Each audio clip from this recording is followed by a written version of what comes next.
So here you are, continuing to move forward. And we would like to help you to consider your vantage point from the vantage point that you held before you came forth into this physical body. And we can liken it easily to something that you may experience even while you are here in this physical body as you are embarking upon a vacation. So you're getting ready for a vacation and you are contemplating where you would like to go and what you would like to see. But most importantly, everything about this vacation, whether you know it or not, or whether you will admit it or not, is because you are hoping for some stimulation of thought that will give you some sense of well-being. In other words, the vacation that you choose, you never embark on a vacation saying, I'm going to go and accomplish such and such. A vacation is, I'm going to go and relax. I'm going to go and refresh myself. I'm going to go and find something stimulating to think about or to do. But most importantly, at the heart of your intent for a vacation is, I'm going to have some experience that will make me feel good. And that is exactly the attitude with which you came forth into the vacation that we call human life experience. Now, some of you may be standing in the middle of a big mess saying, in sarcastic terms, not much of a vacation, I have to say. But we've got to say to you that that was not the attitude with which you embarked upon this life in this physical body, because you knew that it had all of the components of a delightful adventure. You knew it would be new. You knew it would be unfamiliar. You knew that there would be others to stimulate your thought. You knew that there would be opportunity to exercise your thinking process. You knew that the contrasting environment would stimulate new ideas. And that was the part that you liked the best, because you knew in the stimulation of the new idea there would be summoning of life quality in that. And you loved the idea of this refreshing, leading edge place where new desires would be born within you, because at that time, leaping into this body, you didn't doubt for a moment that every desire that was conjured within you would be fulfilled, because you remembered when you ask, it is always given. You remembered that step one is ask, and you knew that the contrast would help you to easily do that. And you remembered that when you asked, that Source would answer, and you didn't worry about whether Source would answer you, because at that time you didn't feel unworthy. You knew your worthiness, you knew your value, you knew the vacation adventure that you were embarking upon, and you didn't have any of that baggage that said, I'm not good enough, or I wasn't born into the right religion, or I've got some karmic debt I have to pay. You hadn't picked all that garbage up along your physical trail yet, and so you were pure and fresh and adventurous and new and fresh and willing and wanting to come forth into this body. And that's the state of being that we want you to work to restore yourself to. You didn't come forth to fix things that are broken because you didn't see this time-space reality as broken. You saw it as variety. You saw it as free. You saw it as potential for wonderful things, and you knew that those focused in it could allow well-being to flow or not, but you knew that well-being was the only game in town. You knew that well-being was the only stream that flowed. You knew that well-being was your legacy, and you planned on using your guidance to stay in alignment with well-being. Well, we know that once you got here, you let your powers of observation begin to dictate the content of your vibration, and you knew that that would probably be the case. But you planned, as you came forth into this body, to utilize the guidance that comes forth from within you.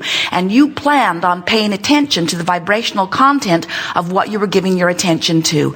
And you knew so clearly then something that was so simple and wonderful about your guidance system. You knew that when you focused in a way that allowed pure alignment to your source, that you would know it by the good feeling that would ensue. And you knew that if you focused outside of the vibrational content that would allow connection to your source energy, that it would not feel so good. And you said, it will be easy for me to maintain my connection with my source, because every thought that I think will give me a feeling response that will let me know whether I'm continuing my path of well-being or whether I've stepped out into disallowing some of it and have therefore pinched off just a little bit the well-being that is potentially there, always there, if I don't do that thing that pinches it off. So your plan was to come forth and make everyone agree with you? Never. You knew that that was impossible and not even wanted. You knew that the variety would allow many different people to create in many different ways, and you knew that there was no competition for resources. You knew that there was enough abundance of enough things, and you knew that if this time-space reality could provide inspiration for desire within you, that this time-space reality had the facility to fulfill the desire. And you said, isn't this going to be fun? All of us mixing it up together, all of us in our personal place of attraction, not in competition with each other, but maybe inspired by each other, and source energy answering every single one of us. You knew that if there was anything to try to control, it was only your own vibrational countenance. Because you knew then, and we want you to remember now, that when you ask, whether you use words or not, it is always given every single time. So then you say, well, there must be a flaw in this reasoning somewhere because I've asked for a lot of things and I would like to know where's my stuff. And we say lovingly to you, it is being held in vibrational escrow, waiting for you to line up with it. Asking for it is one thing, being a often consistent vibrational match to it takes practice. So from your place of not having enough money, you launch rockets of desire that begin the summoning process of more money. But you've got to be a match to more money. Otherwise, you don't let it into your experience. And that's why we say it's there for you. It's got your vibrational encoding on it. It's waiting for you. It is yours. No one else can get it. But you've got to let it in. So if you every day say, I don't have enough money, why doesn't more money come to me? That guy's got more money than he needs. How come that guy's got more money than he needs? How come the government is taking so much of my money? How come my wife is spending too much of my money? How come I didn't inherit more money? Why didn't my family earn more money so that they could leave more money to me?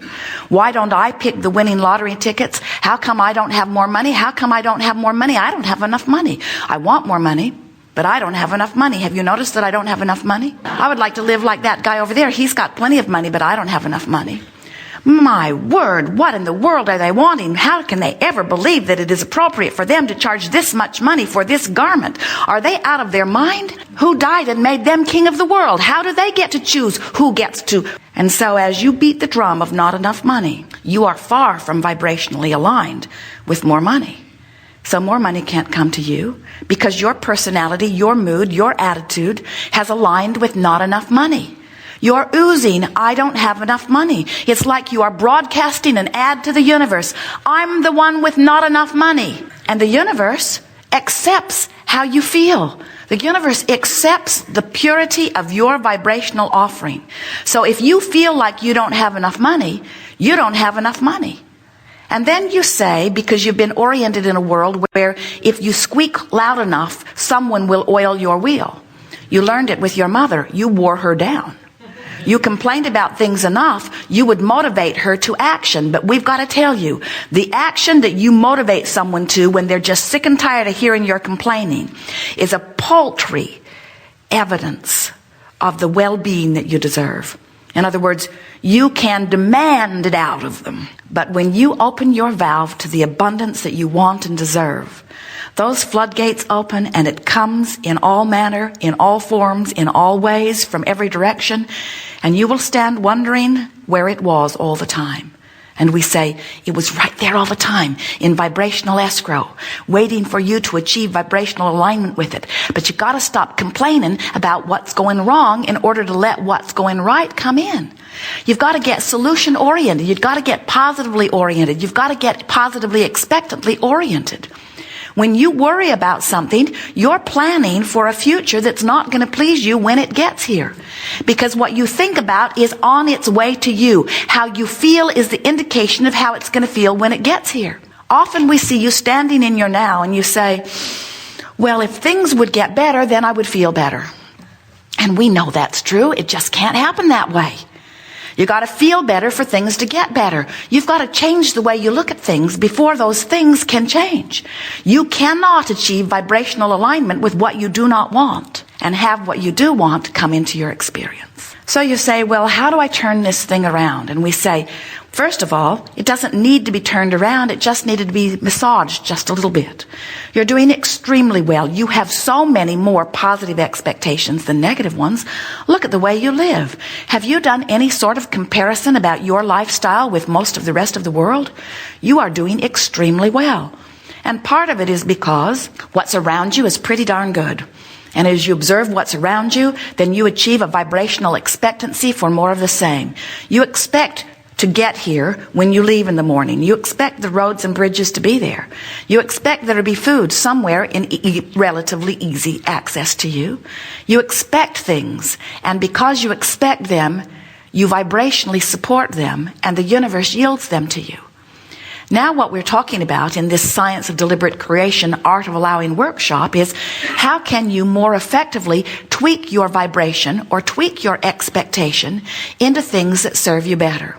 And we have to say to you, it's just a matter of accepting that you are constantly emitting a signal which is being matched. And the signal that you are emitting is what equals or translates into the manifestation of your life experience. So there are two ways that you can become aware of the signal that you're emanating. You can pay attention to the way it feels as you radiate it. That's always accurate. And or you can watch what manifests. What manifests is always an indication of the signal that you're sending. Now, we encourage pre-manifestation awareness. In other words, it's much better to recognize your negative emotion and to say, if I keep this up, I'm going to get something that matches this, than to wait till you get it and then try to change your vibration. It's much easier to think about a healthy body when you only have a sensation of unhealthiness, like a headache, than it is to wait till you have some full-blown diagnosis with medical charts and people giving attention to it. It's much harder to put your eye on well-being when there is a manifestation of sickness. But you can do it. It isn't necessary that you always be in a perfect place in order to maintain a perfect place. You can get to what you consider to be a perfect place from anywhere. You've just got to understand how to do it. As Jerry and Esther travel from Phoenix to San Diego is a destination they love to approach. They love being there. They love so much about it. It's beautiful. There are wonderful restaurants. They have a lovely place where they can park their coach. The air inside and outside is consistent and delicious. They love being there. But there's a trip across the desert to get there. And they're not in love with the trip across the desert. They're looking forward to getting there. But they don't freak out when they're in Yuma because they're not yet in San Diego and get so disoriented that they turn around and go back to Phoenix. They understand this journey. It's easy to understand this journey. San Diego's over there. We're pointed in the direction of it. We'll keep going and we're going to get there. So there's no discouragement. There's no negative expectation. They expect to get there. And so they have a lovely trip across the desert in anticipation of where they really want to be. What we've noticed with so many of your journeys is that they are not that quantifiable. In other words, there's a lot of confusion for many of you in your journey from sickness to wellness. You're not sure if you're on the right path. You're not sure if you've got the right remedy. You're not sure if you've got the right doctor. You're not sure about so many things. You feel that you might have the wrong heredity. You feel that you might have not taken care of yourselves in the beginning. You feel that a disease might have jumped into your body and might have gotten so much headway that you can't turn it around. Your journey from sickness to wellness is not quantifiable for most of you, like the journey from Phoenix to San Diego, and yet it could be. And if you could make it a quantifiable journey, meaning an understandable journey, meaning a journey that you can tell if you're headed in the right direction in this moment or not, then you don't get disoriented, you don't get lost, you strike a steady course and you get to where you're going. So what we want to show you is that the journey from not enough money to enough money is quantifiable because it must be an emotional journey, not an action journey. If you're trying to take the action journey or the physical human usual approach to more money from not enough money, you're trying to figure out all kinds of unknowns. You're trying to figure out where it's going to come, when it's going to come, who's going to bring it, who's going to help you, how it's going to come about, what process will bring it. And since you don't know the answers to most of those questions, you spin around in confusion, and you, while sometimes you head in the right direction, you don't head in the right direction vibrationally long enough that you allow any manifestation manifestation. 99% of all creation is complete before manifestation occurs.